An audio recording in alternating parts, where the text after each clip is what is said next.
O CEPUOP apresenta Ufologia de Quintal.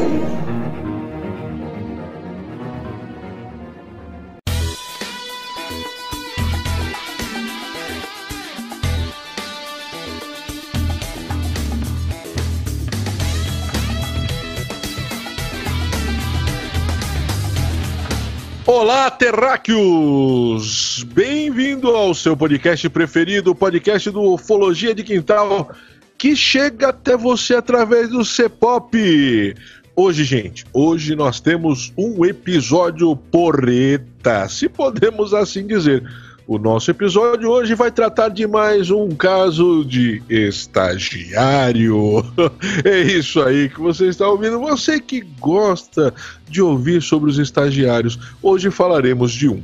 Bom, eu tenho aqui hoje então toda a equipe está completa, o quarteto ufológico mais sério e engraçado do universo está com vocês hoje. Então eu tenho aqui o Dudu. Dudu, dá o teu olá pra galera.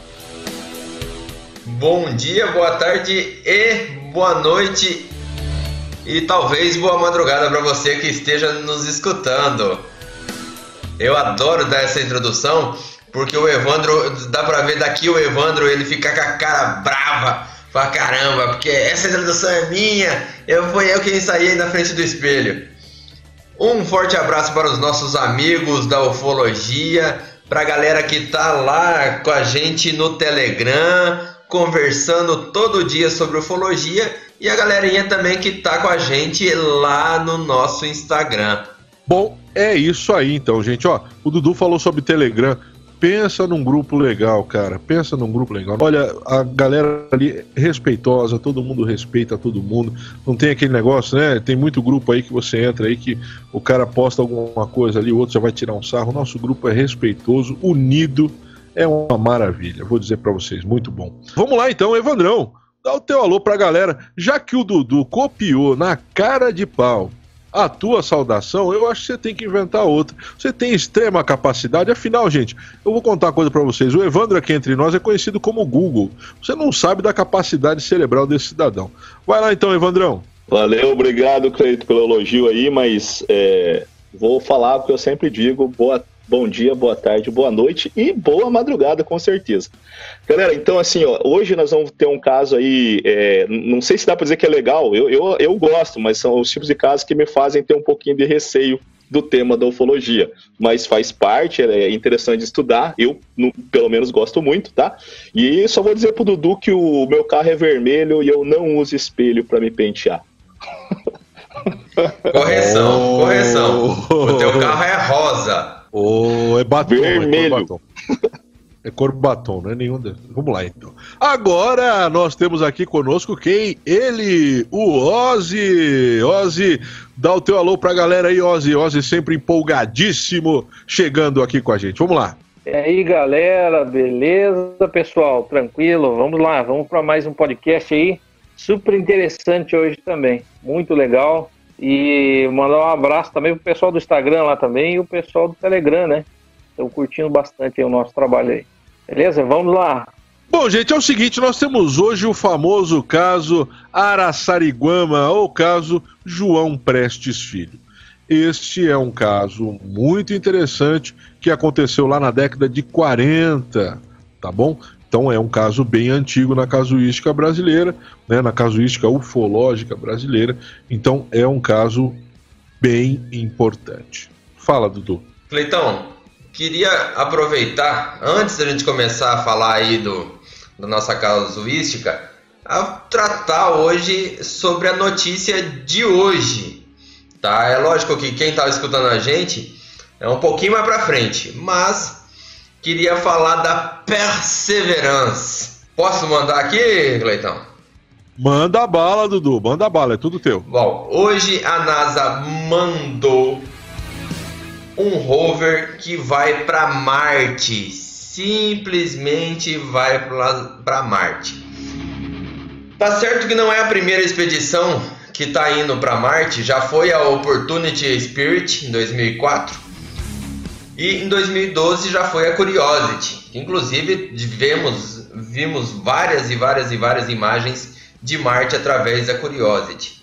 Só que a Perseverance, ou Perseverance, eu não sei pronunciar na verdade esse nome aqui, para falar bem a verdade, ela tem uma peculiaridade que é muito importante para nós amantes da ufologia. A peculiaridade dela é o seguinte: ela está indo para lá e o principal objetivo dela é a procura de vida. Ela vai à procura de vida em Marte, lógico, tá? Vamos deixar claro aqui para os amigos da ufologia. Ela não vai atrás de achar uma vida que esteja, entre aspas, necessariamente viva hoje, tá bom? Essa possibilidade, segundo o que se estuda, segundo o que se sabe, é praticamente nula, praticamente zero. Mas o que se sabe é que em Marte existia água corrente.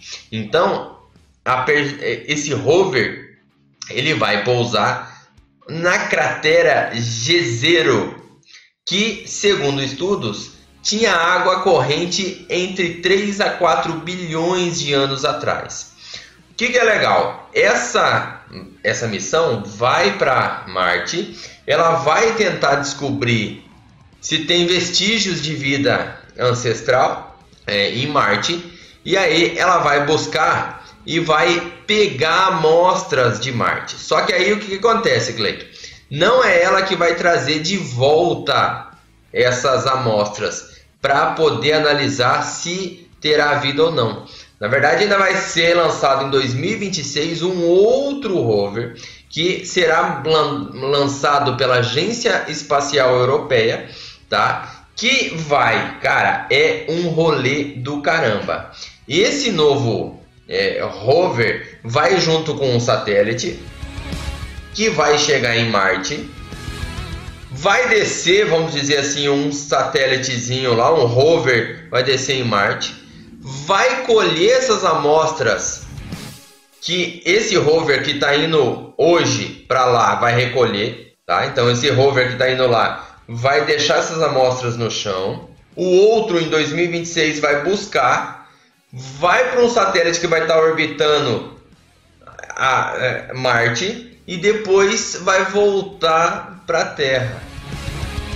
Só para vocês terem uma ideia, crianças, foi feito um cálculozinho aí, o orçamento para essa operação tá por conta de 40 bilhões de reais. Mas o que é mais importante para nós da ufologia é o quê? Se descobrirem que existiu a vida em Marte, saberemos e poderemos dizer com toda certeza: existe vida fora da Terra. Tem um outro detalhe também, né, Dudu? Ele vai levar também um dronezinho, né, para dar umas voltinhas em Marte, né? As voltas curtas, sim, mas é um dronezinho pequenininho que vai dar uma sobrevoada no planeta lá.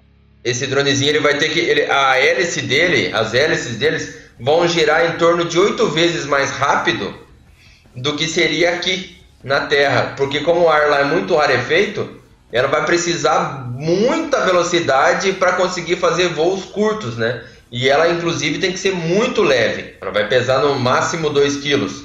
1,8 kg, pelo que eu vi em alguns lugares. O bicho vai pegar. É, mais ou menos isso aí mesmo. Se bem que pra mim, na minha opinião, os caras já sabem de muita coisa ali de Marte já, viu, cara? Só não falam nada. Na minha opinião, isso é só mais uma desculpinha pra falar sobre alguma coisa mais séria. Mas, vamos lá. Mas é legal, tem bastante brasileiro também lá, Cleito, que tá nessa equipe. Como todas as outras também, né? Não sei se vocês sabem, mas toca-se até uma música aqui da Terra para acordar os robôs lá, e muitas delas são músicas brasileiras, porque tem muitos engenheiros, né? Enfim, funcionários da NASA que fazem parte das equipes que são brasileiros. Isso é bem legal pro nosso país também. E ainda mais para acordar os robôs, né? Nossa música como tá hoje em dia, eles colocam aí nossa música lá, acorda até robô, né, velho? Tem um robô que quer ficar... Nenhum robô quer ficar em stand-by com as músicas que nós temos hoje. Mas vamos lá. Uma curiosidade, Cleiton, que as músicas realmente... Legal você ter falado isso, porque as músicas que acordam ele geralmente são músicas antigas da década de 70. E teve, acho que uma só da década de 80. Então, tudo a ver o que você falou aí. Porque o que acontece, né, cara? Uma das músicas que foi em sondas, por exemplo, que nós enviamos, foi a música interpretada pela Beth Carvalho, né? Coisinha Bonitinha do Pai. Então foi um samba aí, levado aí para as galáxias aí. Bom, mas gente, vamos lá, né? Vamos lá, então, vamos à casuística de hoje. Hoje nós vamos falar sobre o caso Araçariguana, tá? Ou o caso João Prestes Filho. Então, gente, a data é 1946, mais precisamente dia 4 de março.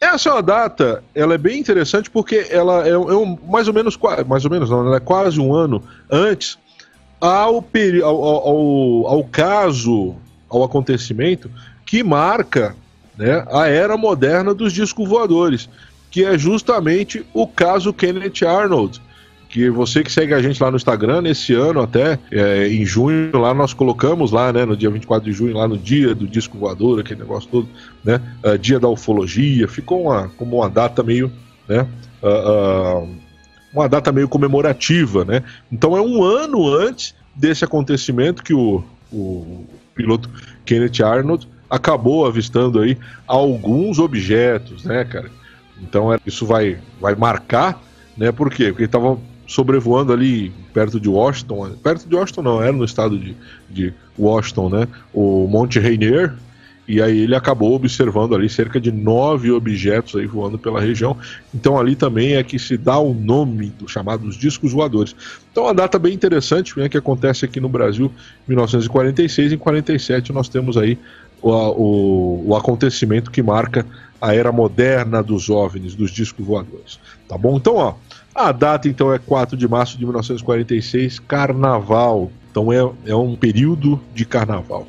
Isso vai acontecer em Araçariguama, que é uma cidade no interior de São Paulo, próximo, ali fica na região de Sorocaba. A região de Sorocaba é uma região muito rica em São Paulo, você que conhece, você que está nos ouvindo aí de São Paulo, sabe disso, não precisa falar muito, né? Mas para quem não conhece, é uma região bem rica, tá bom, gente? Essa região, a cidade de Araçariguama, ela foi fundada ali, né? Começou o processo de fundação mais ou menos ali em 1590, tá? Vai datar mais ou menos disso aí, de 1590, quando o capitão Mor de São Paulo ali, né? O Afonso Sardinha, ele vai encontrar ouro naquela região. Aí sabe como é que funcionava, né? Os caras encontravam ouro, já montava ali já uma área para extração, exploração, e aí tem todo o processo para se transformar numa cidade logo mais à frente, tá bom? E essa região é importante o seguinte, gente. Em 1926, a empresa St. George Gold Mine obteve direito de explorar ouro ali naquela região. 1926, na época da República Velha ainda, né? Na época da República Antiga, a República do Café com Leite, aquele negócio todo, que era muito comum essas empresas chegarem no Brasil, tá? Vão lembrar aí, né, da American Highway, né, que acabava construindo aí estradas de ferro, que vai culminar ali na Guerra do Contestado, né? Então era muito comum nessa época aí, tá? E a St. George vai explorar ouro aí nessa região até 1934, tá bom? 1934, o que nós vamos ter? Nós vamos ter aí o governo Vargas. 1934 tem a Revolução Paulista, né? E nesse momento aí o Vargas vai fazer várias coisas. Uma delas que ele vai criar aí, quem é ligado em história sabe disso aí, que ele vai criar a lei de proibição de remessa de lucros. E isso vai afastar muitas empresas estrangeiras aqui no Brasil. E a empresa em questão, né, a St. George, acaba saindo do Brasil, ele acaba proibindo a exploração de ouro naquela região. Né? O negócio fica meio assim, tá, gente? Não dá para saber muito bem por que é proibida a exploração de ouro naquela região. A empresa sair do Brasil até, né, você consegue até entender por conta da treta que se tinha. O Vargas quer proteger, ele vai acusar essas empresas de estarem praticando evasão de divisas, aí aquele negócio todo, mas porque se proibiu a exploração de ouro ali, né, fica uma coisa assim que só quem é especialista ali da região pode saber disso aí. A questão é o seguinte, tá? Em 1934 é lacrada a mina, literalmente, lacrada a mina de ouro. Tá bom? Aí o que vai acontecer, gente? Essa região tem ouro, que está, né, a quase 700 metros de altitude, então é uma região alta, tá? E Talvez por causa do ouro tenha uma grande incidência de avistamentos, já que eles vão chamar de várias coisas ali, né? Vão chamar ali de boitatá, de mãe do ouro, então tem muito disso aí. Então vamos comentar isso aí no decorrer dos fatos. Então, como eu falei para você, era dia 4 de março de 1946, tá? A família do senhor João Prestes Filho foi pular carnaval no centro da pequena cidade, na região central, aquele carnaval de rua, o carnaval antigo, aquele que se ouvia lalaô, mas que calor, né? Aquele que ouvia índio que é apito, se não der, pau vai comer. Então era um carnaval diferente. O seu João Prestes não gostava de carnaval, o seu João Prestes era um cara averso a carnaval. Isso diziam, né, as boas línguas, as más línguas falavam que os pulava a cerca e aproveitou essa data para isso. Então tem muita treta aí nessa conversa, hein? Tem muita coisa nessa conversa. Eu não sei qual das questões você vai acreditar. A questão é que ele não vai pular carnaval com a família, a esposa e os filhos vão pular carnaval. Ele disse que vai pescar. Essa desculpa é antiga. Você que está me ouvindo aí conhece alguém que já deu essa desculpa. Eu vou pescar. Mas tudo bem, vamos lá, vamos embora. Então ele vai pescar, aquele negócio todo, ele vai, né, e vai, não sei o que, né? Volta para casa. Quando ele volta para casa, mais ou menos ali perto do final da tarde, ele já entra dentro de casa, aquele negócio todo, e vai abrir a janela para entrar um ar. Nesse momento, não entra um ar. O que ele diz, porque o João, ele chega ao centro da cidade ainda com, né, com a sua consciência, ele vai dizer que na hora que ele abre a janela, entra como se fosse uma bola de fogo, ele vai falar como se fosse uma tocha de fogo, entra pela janela e se aproxima do cômodo que ele estava. O que vai acontecer a partir desse momento? Ele vai sentir o corpo todo ardendo. O corpo todo ardendo, como se estivesse pegando fogo. O João vai entrar dentro do seu quarto, pegar uma manta, tá? Colocar sobre o corpo e vai sair correndo. Ele vai andar, gente, mais ou menos uns 2 quilômetros da casa dele até onde estava ali o seu vizinho mais próximo, ali a pessoa mais próxima.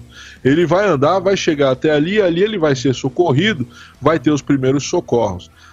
O que acontece é o seguinte, gente. O João, ele vai ter partes do seu corpo com queimaduras. Tá? Então você vai ouvir muitos relatos aí falando que o corpo dele derreteu. Não é bem assim. Alguns anos atrás, alguns ufólogos voltaram até a região, né, e conseguiram falar com um sobrinho dele que deu entrevista e acabou falando sobre a realidade do caso. Então o pessoal fez um pouco de exagero, né, ou modificou algumas coisas. Na verdade, ele teve boa parte do seu corpo queimado, né, e aí o que acontece? Ele chegou ali até ser levado para o hospital, segundo relatos, né, das pessoas da época ali e pessoas, né, que foram entrevistadas há alguns anos atrás. Esses caras falaram que mais ou menos entre o acontecimento e chegar no hospital levou em torno de 5 a 6 horas isso acontecer, tá? Até ele sofrer essas queimaduras, ser socorrido e chegar até o hospital deu mais ou menos cerca de 6 horas, de entre 5 e 6 horas. Quando ele chega no hospital, ele já chega no hospital sem vida, tá bom? E aí o que acontece então? Ele conta, até ele chegar na cidade, ser atendido, ele vai contando o que aconteceu. Boa parte da população na época tem a ideia de que ele foi pego pelo famoso boitatá, tá bom, gente? Então eram luzes que já eram vistas naquela região. Vários moradores dali até hoje relatam que nas montanhas, principalmente onde está a mina de ouro, são vistas essas bolas de fogo saindo de lá de dentro.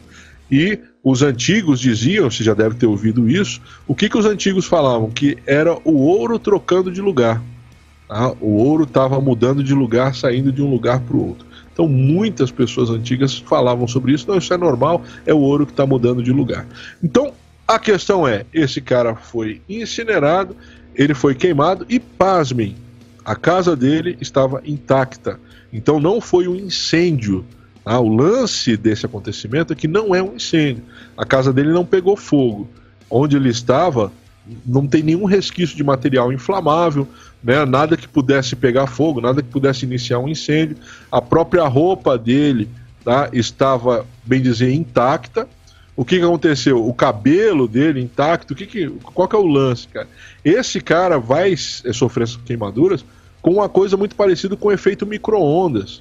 Tá? Por que micro-ondas? Ele vai queimar de dentro para fora. Nós vamos trazer algumas polêmicas hoje no decorrer do podcast e você então fique ligadinho aí. Depois entra lá no nosso grupo lá do Telegram, depois chega lá com a gente lá no direct, lá do direct do Instagram e dá a sua opinião, converse com a gente sobre isso aí. Tá bom, gente? Então assim, ó, esse é o fato. Agora vamos começar então a conversar sobre isso aqui. Eu vou chamar, aqui para nós aqui, eu vou chamar o Evandro. Evandrão, qual que é a tua perspectiva, né? A tua perspectiva não, qual que é a tua visão sobre esse caso, Evandro? Então, Cleito, ele é um caso bastante impactante, desses que faz a gente, na verdade, ter até receio e voltar àquele assunto que a gente já discutiu aqui algumas vezes. Inclusive é legal que o Ozzy está aqui para poder falar sobre isso, que é a questão da intenção desses nossos supostos amigos aí, né? Falar também vai muito da questão do nosso último episódio, né? Dos tipos de OVNIs e aliens que possa vir a ter, e enfim. Sobre o caso, Cleiton, eu tenho uma análise que parece com um efeito muito que eu já falei aqui no podcast de um fenômeno que eu já vi pessoalmente, que é o fenômeno do fogo-fato, né? Essas bolas que elas acabam saindo, né, principalmente de onde você tem cemitérios, esse tipo de coisa, né, porque são gases, na verdade, que saem de corpos de putrefação, e não precisa necessariamente ser corpos animais, tá? Vegetais também podem fazer isso, o que me parece que pode ser o caso da mina, né, e de várias outras minas, até clandestinas, que foram feitas na região, né? Outra coisa, esses gases, eles são deveras inflamáveis também, né? Então isso também acaba influenciando um pouquinho sobre o que pode ter acontecido ali, né? Mas é claro, né? Você tem as questões da roupa, né? Que tem alguns relatos que dizem que as roupas não queimaram. Uma outra coisa que é bastante curiosa, que o cabelo também não queimou, o que não se encaixa muito, mas também a gente viu algumas coisas, pelo menos os relatos que eu vi, né, do caso, eles não batem em todo, né? Então alguns dizem que viram o cabelo intacto, mas alguns também não mencionam esse fato, a questão das roupas também. Então assim, tem bastante coisas que dá pra gente trabalhar. O que é uma possibilidade que eu sempre tento criar, né, para tentar isso sem necessariamente uma coisa extradimensional, vamos dizer assim, que talvez uma dessas bolas, né, o próprio João ali, o Prestes ali estava talvez até molhado de algum óleo de peixe ou mesmo de alguma coisa, embora muitos relatam que não havia cheiro de querosene, nem gasolina e nem nada no corpo dele. E esse fogo-fato, ele pode realmente pegar fogo, embora não é comum que ele queime, assim, mas como se fosse colocar fogo em um balão, aquele fogo que ele aparece e some, não chega, se ele queimar, ele chega a dar uma pequena chamuscada nos pelos, alguma coisa assim. Mas também não é impossível que ele venha realmente a pegar fogo. E legal disso também é que a chama dele, em geral, não pode ser vista parecida com a chama de metanol, né? Então, apesar de estar pegando fogo e apesar de poder queimar sim, ela é uma chama que não pode ser facilmente observada. Então isso poderia ser uma possibilidade do que possa ter vindo a acontecer nesse caso. Outra coisa que me chamou muita atenção, e você mencionou bem ali, é que tem um relato que me chamou bastante atenção, né, de algumas pessoas, embora tenha que lhe dizer isso, pessoal, não é todos, né? Mas algumas pessoas disseram que realmente ele tinha um caso com a cunhada, e é por isso que, inclusive, contam que é por isso que o Boitatá foi atrás dele, né? Porque era lenda na região lá, não só na região, né? Que o Boitatá ele vinha realmente atrás desses maus tratos, principalmente de traições entre casais, etc, né?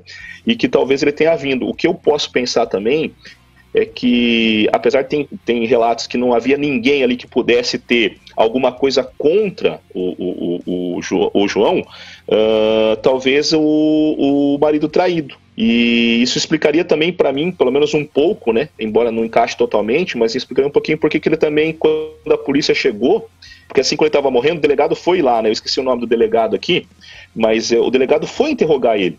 E ele disse que não era para procurar o culpado, porque não tinha o culpado, que ele foi atingido por uma luz que veio do céu e que aquilo não era do nosso planeta. Então eu pensei, cara, se ele soubesse que alguém, né, por que ele não iria contar? Talvez vergonha, né? Então eu acho que comentaria isso por hora e deixaria para dar um fechamento maior lá pro final do programa. Show de bola, show de bolas. É isso aí, vamos levantando as lebres aí, né? Dudu, o que você tem pra nós? Então, o que me chama bastante atenção é a questão das luzes, porque esses dias, inclusive, já vou levantar a bola aqui, no canal do Guto, no podcast, estava o nosso grande ufólogo, o Arthur. E o Arthur estava contando sobre o caso da Chapada Diamantina, o quanto que se via luzes lá, do mesmo jeito que tem os relatos nessa história. E isso me chamou muita atenção, porque é uma região que tem relatos de histórias muito parecidas com essa dali. E aí, no podcast lá, quando o Arthur conta, ele disse que foi lá e foi entrevistar o senhorzinho que levava lá para ver essas luzes e tudo mais. E esse senhorzinho disse o seguinte, uma frase que eu não esqueci: é melhor, quando as luzes estão lá, é melhor não mexer. Então ainda tem mais essa situação que ele achava o que era perigoso, tá? Então, agora, o que aconteceu com o nosso amigo ali realmente é um mistério. Pelos relatos que se fala, que a carne dele começou a despedaçar e não sei o que. Eu acho meio estranho isso, mas realmente assim, eu acredito que poderia ser alguma forma de queimadura, né, que realmente é muito misteriosa. O que se fala, Cleiton, é que ele poderia ter sido queimado pelo propulsor da nave, que de repente passaria por cima dele, coisa do tipo, né? Mas aí realmente é uma casuística que a gente estaria apenas levantando uma coisa que não tem muita lebre para isso. Show de bola, show de bola. Vamos lá ouvir o Ozzy então. Ozzy, chega mais aí. Vamos lá então. Nesse caso aí é difícil a gente falar alguma coisa que sempre tem duas versões a história, né? Tem uma versão que fala que ele foi para o hospital andando, e andou 2 quilômetros, outra que levaram ele e demorou 5 horas, 3 horas. É complicado, mas vamos lá para o Boitatá, né? Eu já contemplei já vi esse tal do Boitatá, né? Que para mim não é Boitatá, né? Porém, a intensidade de luz, o que me chama a atenção é a intensidade de luz, né? Tem intensidade de luz, a luz branca, fria, né? Ou âmbar, né? E tem essa parte do Boitatá que geralmente falam que é uma luz amarela, né? Com vários relatos que eu já li sobre o Boitatá, são luzes amarelas. E não vamos deixar de lado também a possibilidade de ser um orbe, né? Mas um orbe, ele tem a luz âmbar, né? Ele tem a luz âmbar, então não tem como... É uma luz fria, né? Então, de repente pode estar descartado essa possibilidade também, né? É difícil falar alguma coisa nesse sentido. Outra coisa também que penso eu seria essa parte de que o orbe ou o Boitatá, né, entrou pela janela e foi até o quarto dele quando ele abriu a janela e tal.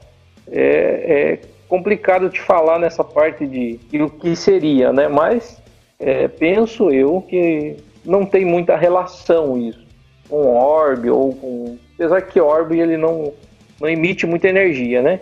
E também não chega a ponto de queimar também. Penso eu, né? Na minha opinião.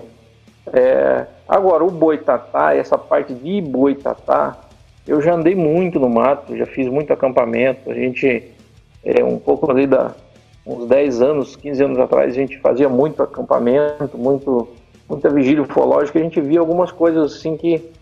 luz amarela voando, essas coisas todas, né? Mas é difícil falar o que seria, né?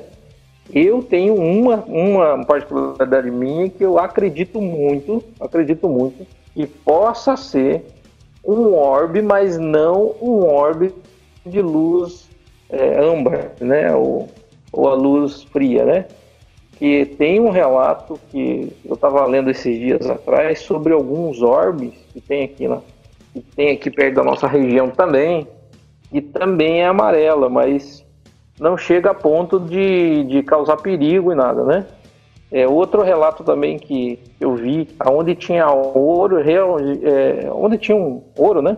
Essa parte que as pessoas enterravam antigamente, né?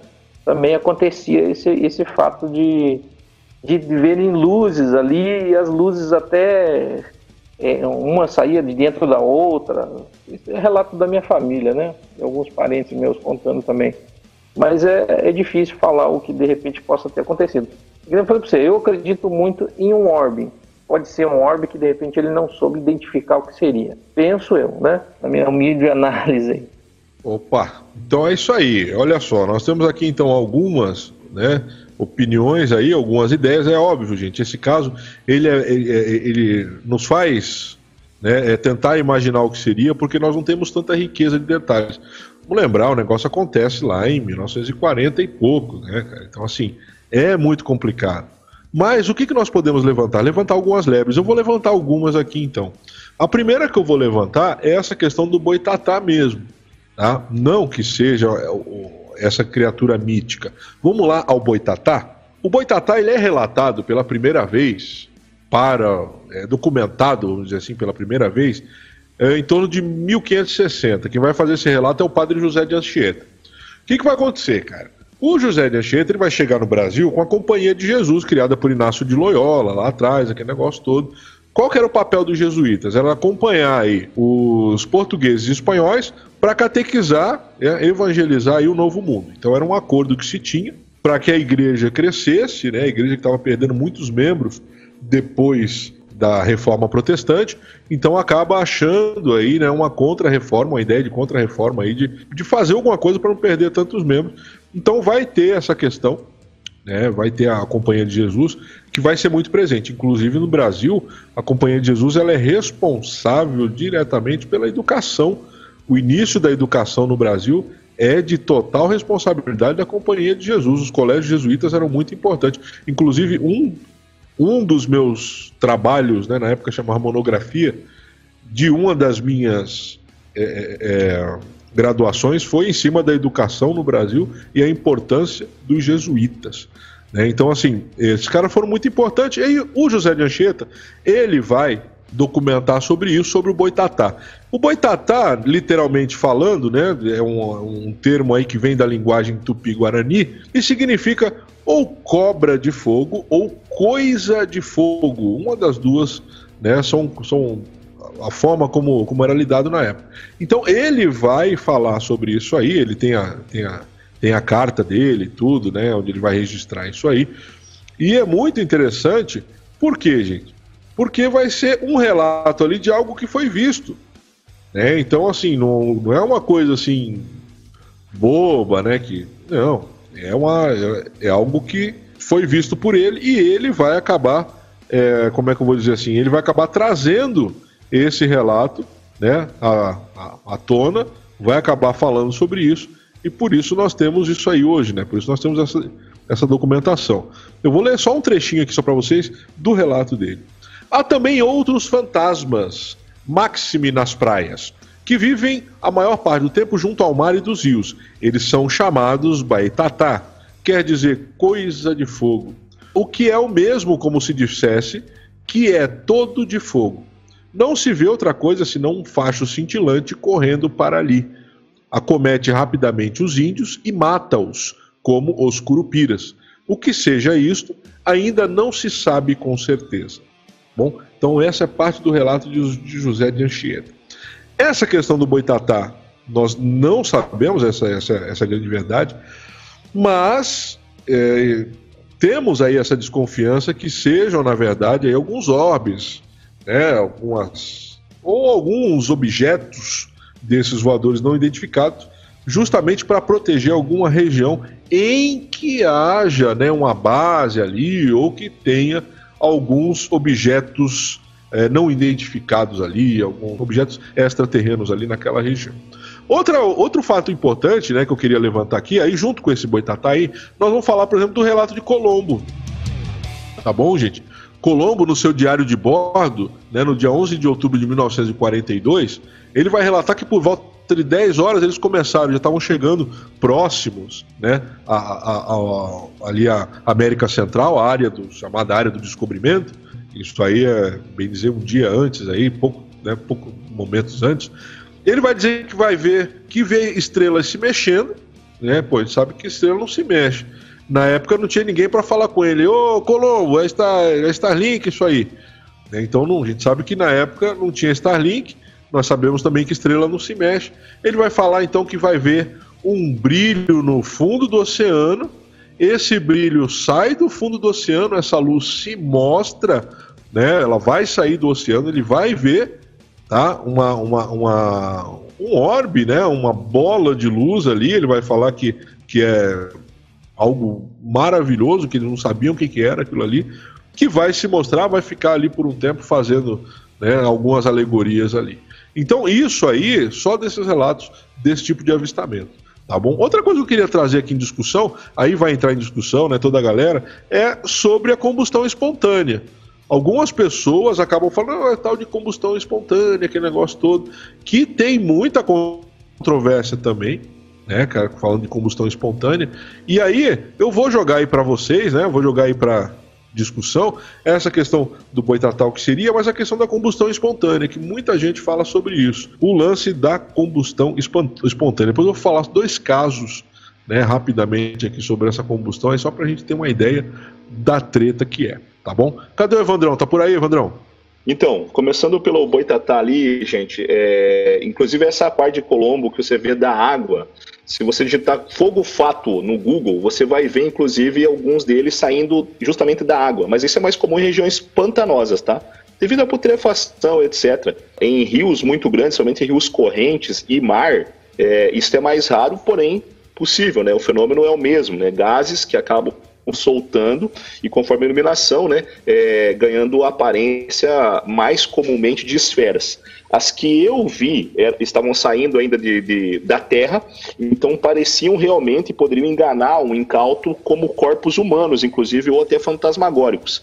E o vento realmente costuma carregar essas esferas, formando, eu diria, arcos, né? E as cores vão variar conforme a quantidade, o tipo de gás e a iluminação, né? E eu penso que, inclusive, essa lenda do boitatá, ela parte desse tipo de fenômeno, né? Uma vez que eles podem realmente aparentar serpentes. E para ir uma pessoa assustada, né? Porque, assim, se eu já sei o que eu estou procurando, ok, não vou me assustar muito. Mas pensa você, andando no meio de uma floresta, no meio do mato, na água, ou no meio de um rio, e você vê um arco de fogo, né? E realmente ele ondulando, né? Devido ao vento, e você não enxerga o ar, mas você enxerga aquele gás ondular, né? Então parece que é uma serpente realmente vindo em sua direção. Então, obviamente, que o teu cérebro vai, né? Já falei sobre isso, né? Ele vai acabar montando a imagem de serpentes, e eu acredito muito que a lenda do boitatá vem também, pelo menos também, né? Não estou desmerecendo todo o restante, mas também desse tipo de fenômeno que pode ser avistado de vez em quando, né? E que a ciência já explica como é que ele funciona. Quanto à questão da combustão espontânea, Cleiton, eu nem vou falar dos casos, então você vai trazer alguns, mas você nota ali que não há nada assim de, vamos dizer assim, de documental sério sobre casos de combustão espontânea, né? São pessoas que realmente pegaram fogo e que não conseguiu se ter um motivo de por que foram queimadas, né? Mas que pode ter sido acidentes, todos eles, né? Inclusive tem um caso bastante emblemático que a esposa, né, morreu queimada desse jeito, né? E o marido nem sequer estava em casa, mas ele foi obviamente acusado e foi condenado, né? E daí ele recorreu e acabou se inocentando, dizendo então que era combustão espontânea, né? Como, enfim, hoje provavelmente isso não ia funcionar, mas até dizendo que era a visita de um anjo que chegou, né, muito perto dela e acabou queimando, o que também corrobora com alguns relatos como o de hoje, certo? Então, não desmerecendo, mas também não tem nenhuma comprovação de que realmente a moça ali não tivesse mesmo se queimado. Mas a lareira estava desligada, não havia sinais que foi usada a lareira? Justamente, essa pode ser, inclusive, o objetivo dela quando o acidente ocorreu, né? E não só dela, como vários outros casos, tem pelo menos uns 7 casos bastante famosos que acontecem desde o século XVII, né? Esses casos de combustão espontânea, mas pelo menos os que eu achei, Cleiton, de casos de combustão espontânea, são todos desse jeito. Então, assim, ninguém viu a pessoa pegando fogo, entendeu? Foi mais ou menos como o caso de hoje. A pessoa queimou, mas não tem uma explicação plausível de porquê ou alguém que teria atacado fogo na pessoa. Então, a gente diz que foi uma combustão espontânea, como se isso explicasse algo. Justamente. Então, beleza. Passar a bola pros moleques. E aí, Ozzy, combustão espontânea? Efeito micro-ondas? Já li alguns relatos sobre essa combustão espontânea aí também, mas no caso aí do que nós estamos debatendo aí, não tem nenhum... Ninguém falou sobre isso. No relato, ninguém falou sobre... no entanto, que nem o Evandro comentou aí, que não tinha nem o cabelo dele, não tinha nada, sinal de queimado, né? Então, é um caso difícil de se falar, mas eu não acredito também que, de repente, neste caso do João Prestes, seria uma combustão espontânea, né? Eu acho bem difícil, porque não tem nada provado até então, né? Ou não tem nenhum documento falando sobre isso, né? O que leva a entender que aconteceu alguma coisa, mas o que aconteceu, né? E também o fogo-fato também, o cara abrir a janela e entrar um fogo-fato também, eu acho que também não corrobora muito a ideia, né?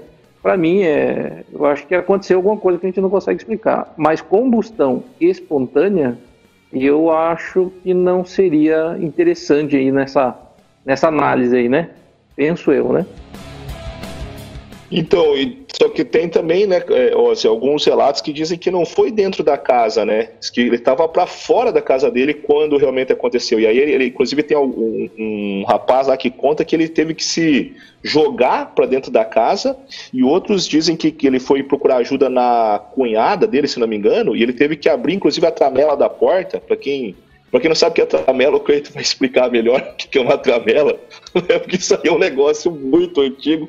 Eu já pisei em cima de uma, mas enfim, o Cleiton vai explicar isso aí, tá? E ele teve que abrir, tô dando risada, mas é triste, ele teve que abrir a tramela com a boca, porque ele já não conseguia mais ter controle dos membros superiores devido às queimaduras, né? Então, realmente, o fogo-fato entrar, eu ia até falar disso no final, mas, né, o fogo-fato entrar na casa, muito difícil acontecer. Aliás, acontecer próximo da casa é muito difícil. Ele também entrar em combustão também já é uma coisa muito difícil, embora talvez plausível de acontecer. Agora, tem essa questão também, né, Ozzy, que alguns relatos dizem que não foi interno à casa, né? Alguns relatos dizem que foi próximo à casa que aconteceu, né? Realmente eu vi dois relatos, né?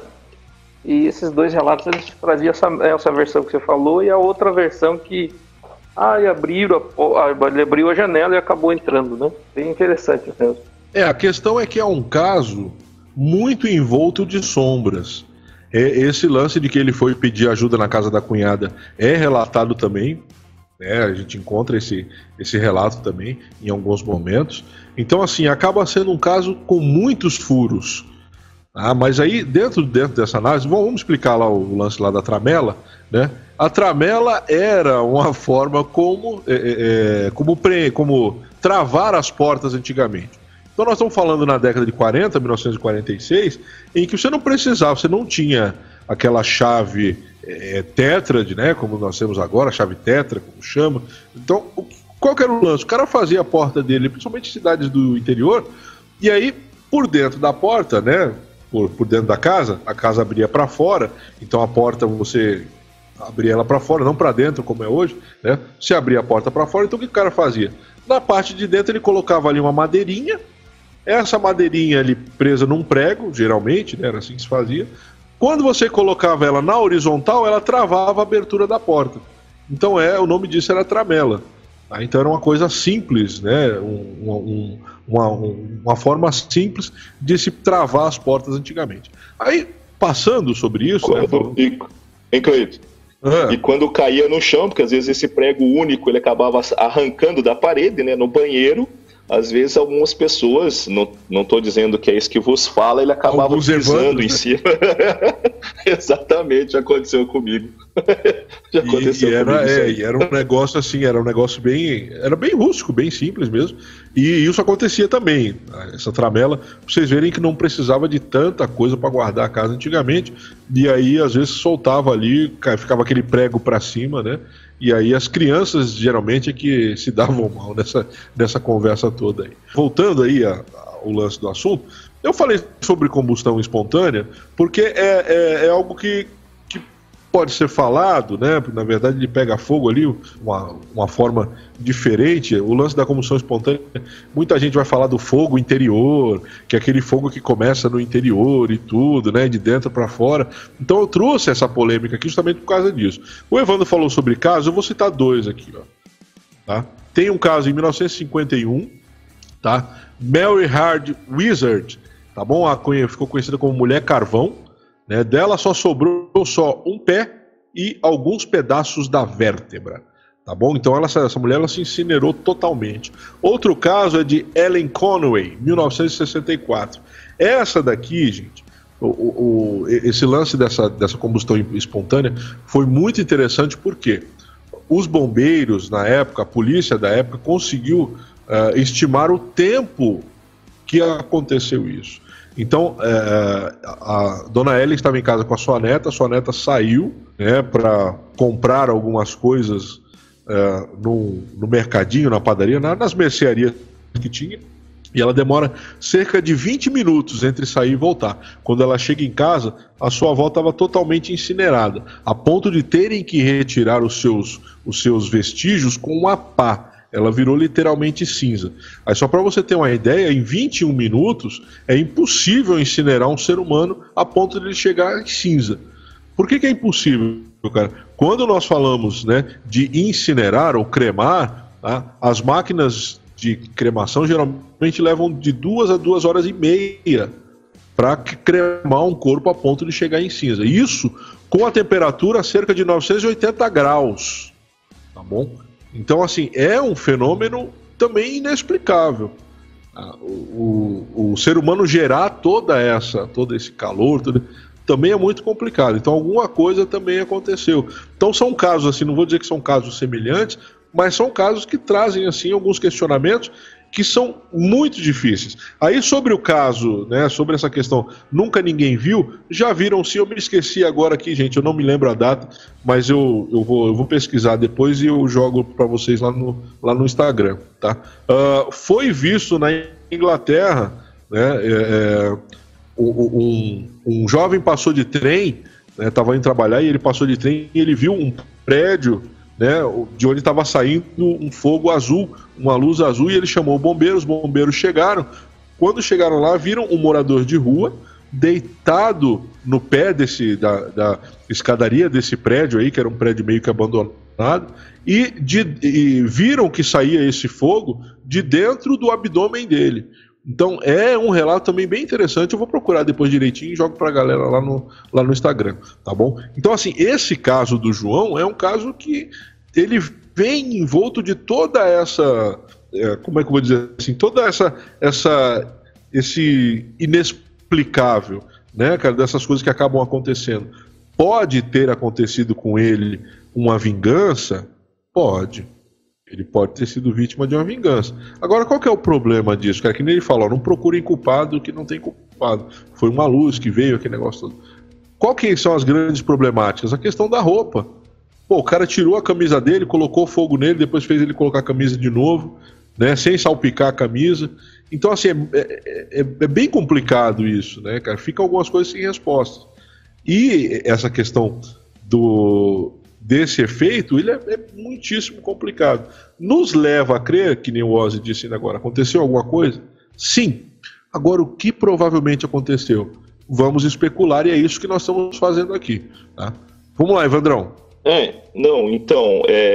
Sobre essa questão de como ele se queimou, ele aparenta também, você já tinha comentado sobre isso, Cleito, com a questão do micro-ondas, né? E aí os furos que você estava também dizendo, porque você veja, né, no atestado de óbito, o médico coloca queimaduras de 1º e 2º grau, que corroboram bastante com esta questão, por exemplo, dele ter a aparência de ter assado e não necessariamente queimado. Porém, também tem, acho que das últimas pessoas vivas que chegaram a ver o corpo, relatam que ele estava realmente escuro, negro, que daí já seriam queimaduras de 3º grau. Né? Coisa que o médico não relata. Então, você vê, você mesmo já disse, né? O caso é complicado porque, como isso aconteceu em 1946, faz muito tempo, a própria memória das pessoas que ainda lembram, ela também já está, pode estar, né? A gente não tem como afirmar, mas pode estar também um pouquinho alterada, né? Porque eram crianças na época, né? Quem viu e ainda está vivo tinha o quê? 6, 7 anos de idade, né, que se impressionam bastante. Então isso também tira um pouquinho a confiabilidade do relato, pelo menos do relato preciso, né? Mas obviamente que mantém ainda mais a questão de que algo de fato ocorreu, né, nesse caso, né? E quanto à questão da combustão espontânea, acrescentar também que há lendas e relatos disso em fábulas pelo mundo inteiro, né? Tem fatos sobre isso no Japão, tanto que inspira muitos jogos de videogame. Você pode ver que tem vários personagens de romances japoneses e também de jogos de videogame que teriam esses poderes, né, ou que poderiam se incinerar ou incinerar outras pessoas.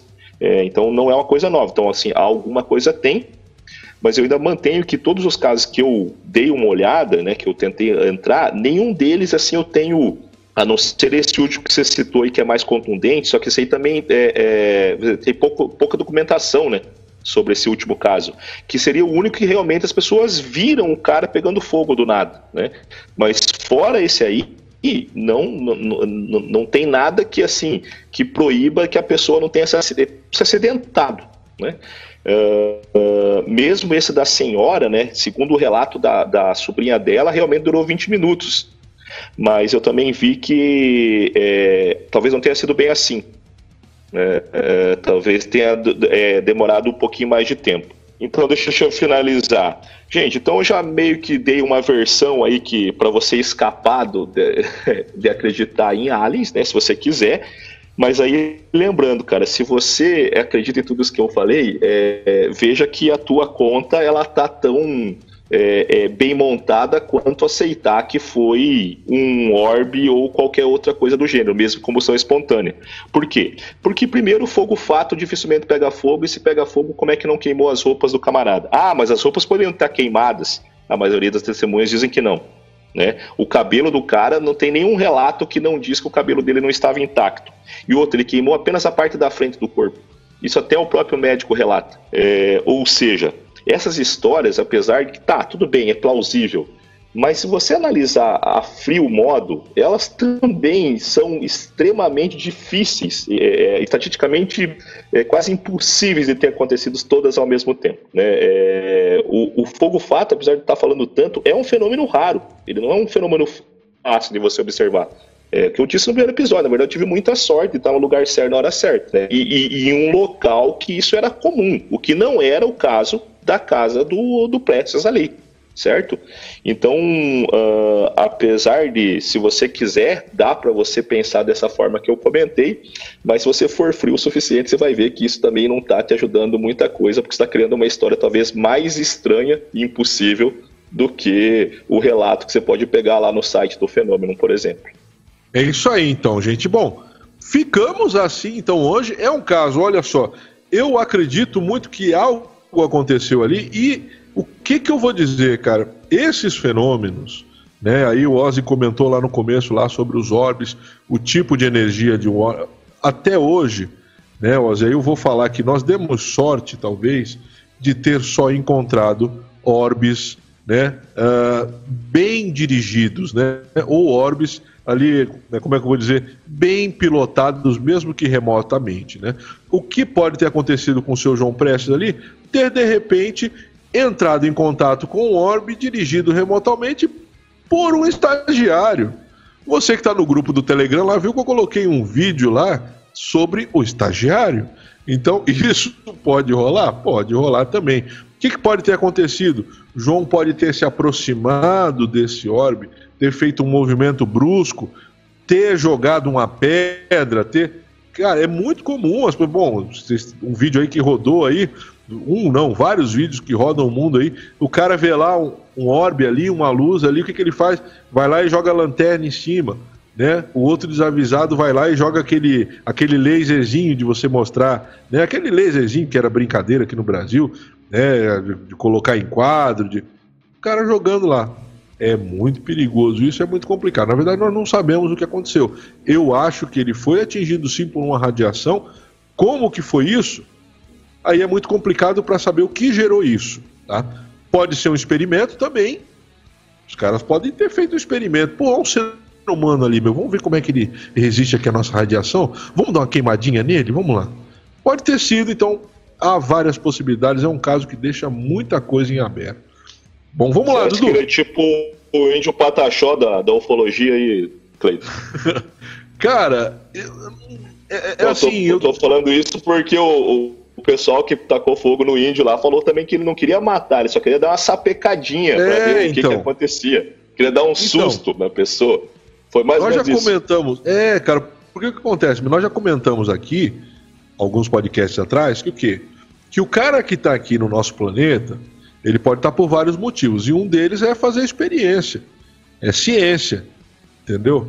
E assim como você pega lá, né, tem um leão passeando lá na savana, você mete um tiro de tranquilizante nos cornos do cidadão, aí para ele lá, mexe nele, né, mexe não sei o que, aí vai lá e mete um puta de um identificador no pescoço dele, na orelha, né? E, cara, então assim, é ciência.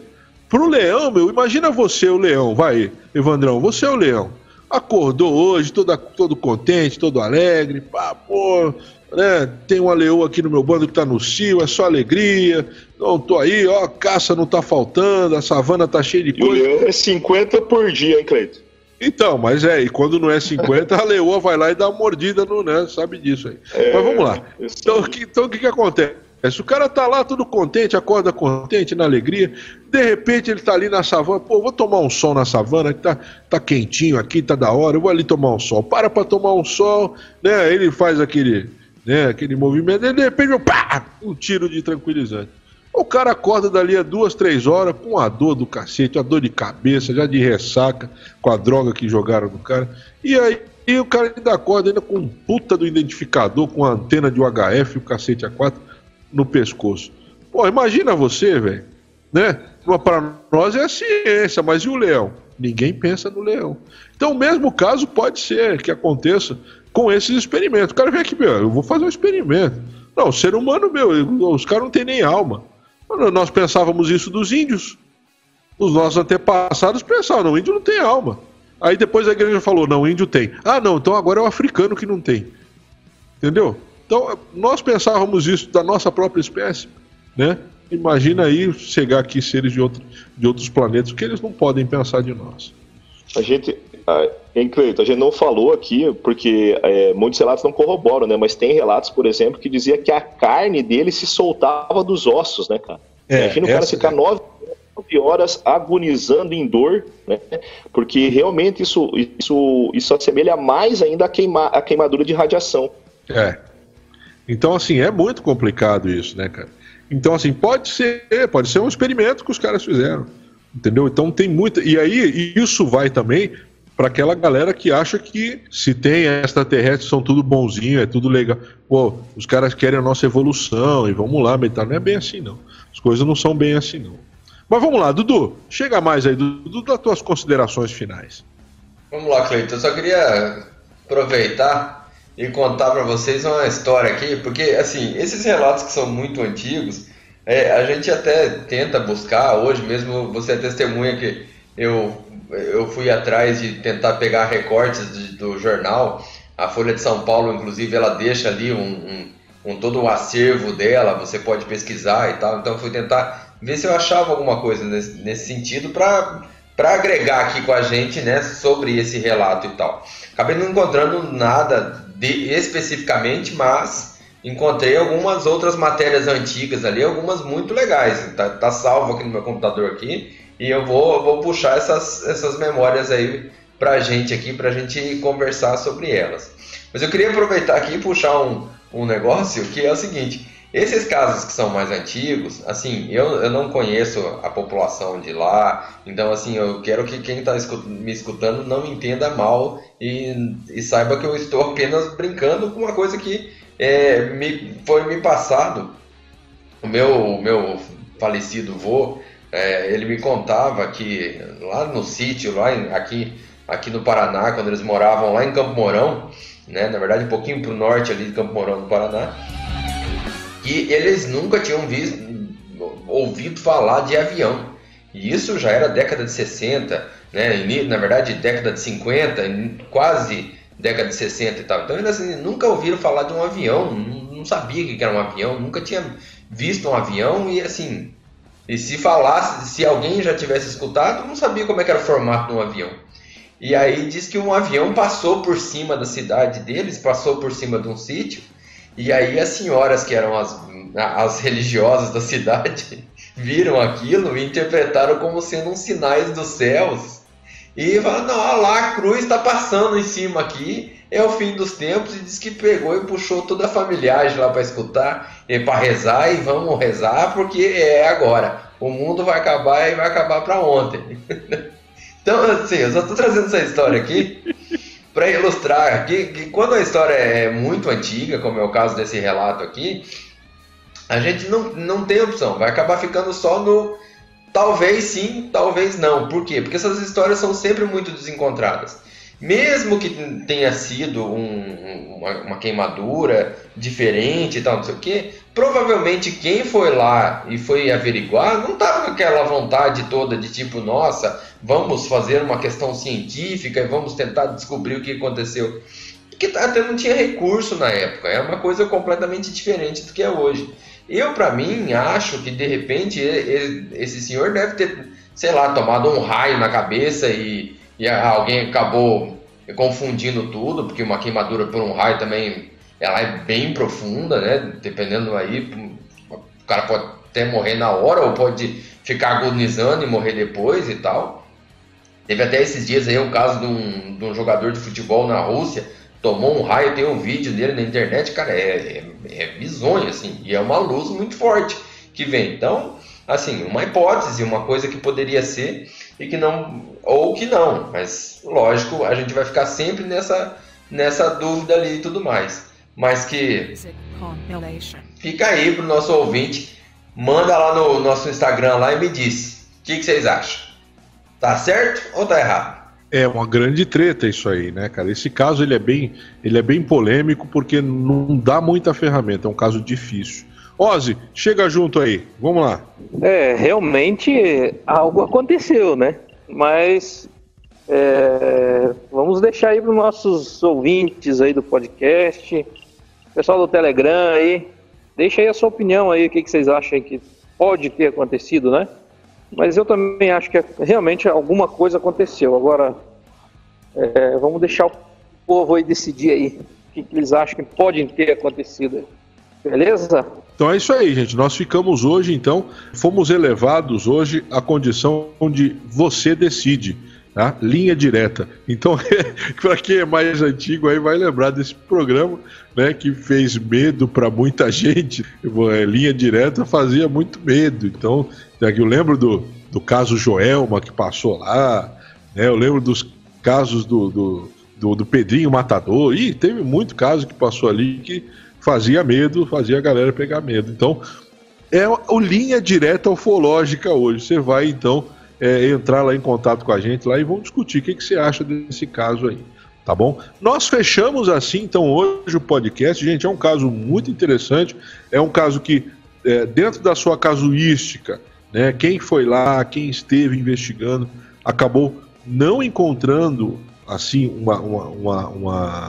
uma versão final. Desconfia-se de muita coisa, mas uma versão final é quase impossível de se ter, até mesmo porque o atestado de óbito dele é queimaduras por causas indefinidas. Não se tem a definição como é que esse cara pegou fogo.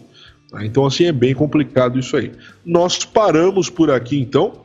Eu vou deixar, então, agora aqui a galera se despedir, o abração de todo mundo, para nós encerrarmos de vez. Vamos lá, então, Evandrão, dá o teu abraço final para a galera aí, tuas despedidas. Então, galera, um abraço aí pro pessoal do Telegram, pessoal do Instagram também.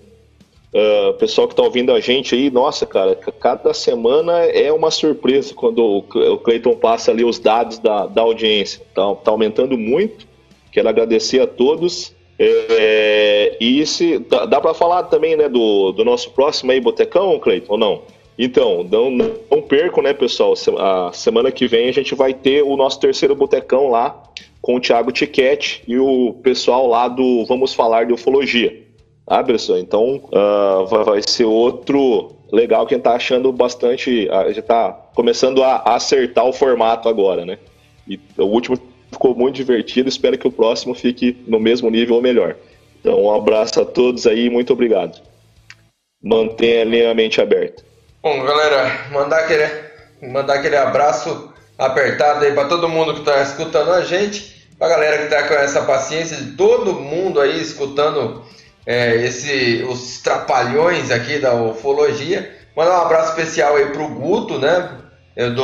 Segue lá ele também lá no Instagram, lá Vamos Falar sobre Ufologia. Mandar um abraço especial para nossos amigos lá do Telegram, pô, a galera lá. A gente começou lá, aquele grupo lá, quando começou tínhamos 3, agora a gente já tá numa dezena lá, mais de dezenas de pessoas lá, e cada dia o papo tá mais louco lá, e não sei o que, todo mundo e compartilha vídeo, e discute, e texto, e não sei o que. Tem umas horas que eu não dou nem conta de acompanhar tudo aquilo lá, mas um abraço pra galera que tá lá, que realmente é uma galera do bem mesmo, uma piazada, e as meninas também, muito gente boa. É verdade. O pessoal do Telegram ali é muito show de bola. Todo mundo que tá chegando, inclusive o pessoal que tá chegando agora também, chegando assim, sabe? Olha, gente, só acrescentando. Legal. Ozzy, o teu abraço final pra galera. Agradecer aí a galera do Telegram aí. Agradecer também ao pessoal tá curtindo bastante gente aí também pelo Instagram. E muito obrigado a vocês aí também, né? Não esquecendo aí. E sempre vou dizer uma coisa, sempre gratidão. Valeu! Bom, é isso aí. Então, gente, as minhas considerações, meus abraços finais, vai pra galera. Olha só, né? Eu vou fazer aqui uma geral aqui das regiões geográficas do nosso público. Estados Unidos, Espanha, Canadá, Japão, Portugal, Reino Unido, Irlanda, Alemanha, Argentina, Nova Zelândia, México, Peru e França, tá? Então, um abração pra galera aí que tá ouvindo a gente, né? Olha só, então nós temos pessoal, né? Desde a Nova Zelândia até o Canadá nos ouvindo. Então, né? Muito obrigado aí pela parceria de vocês, tá? Muito legal. Vou mandar um abraço pra galera lá do Telegram também, o Walter Henrique, o Aurélio Fernandes, Eduardo Reino. Vou indicar para vocês também um podcast, Relatos Flutuantes. Cara, um podcast bem legal, só de relatos. Eles não fazem análise, não discutem nada, é só relatos. Inclusive, se você tiver um relato, né, tem algum avistamento, alguma coisa, manda lá para eles, lá, entre em contato com eles, procura lá no Instagram, Relatos Flutuantes, que a galera é bem legal, o pessoal bem legal também, né? Então um abração aí pro pessoal do Relatos Flutuantes. Um abração pro pessoal do Vamos Falar sobre Ufologia, né? Nosso parceirão ali, né? Nas discussões ufológicas, e na próxima segunda nós temos Botecão. Você que ainda não viu ao vivo, gente, entra lá, né? Nós estamos aí, nós vamos lançar aí os links aí, entra lá ao vivo, participa, joga a sua dúvida. O último Botecão pegou fogo, olha lá, deu um show, né? O negócio foi muito bom. A participação aí do pessoal também, várias perguntas bombando ali. Então, assim, entre lá também, participe, né? Nós vamos falar sobre várias coisas, tá? O Botecão, gente, ele não tem uma pauta definida. O Botecão é ufologia. Então nós sentamos ali, começamos a conversar e de repente sai fogo e aquele negócio todo. Como o Evandro disse e o Guto também fala, nós estamos acertando o formato, parece que estamos encontrando aí, né, mais ou menos o nosso caminho. E a ideia do Botecão é essa. A ideia do Botecão é discutir, debater sobre ufologia. Então, gente, um abração para todos vocês por nos aturarem, por estarem conosco. Como o Dudu disse aí, né, os verdadeiros trapalhões da ufologia. Muito obrigado, né? Nós nos divertimos, isso aqui nós fazemos por pura diversão. Nós damos tanta risada, é o que o Dudu já falou aqui. Vocês não sabem, 1/3 só do que nós discutimos aqui é o que vai ao ar. Os outros 2/3 ficam aqui entre nós, a bagunça, aqui a discussão, né? Então, assim, muito legal, muito obrigado pelo carinho de vocês. O Giovanni pode falar sobre isso. Né? O Giovanni pode falar sobre isso. Procura o Giovanni umas aí. 4 horas conversando com ele. Procura o Giovanni aí lá no Telegram que ele vai te dizer como é que é a galera. Então, gente, é o seguinte, né? Fiquem com as bênçãos do Criador e jamais se esqueça, quem procura, acha.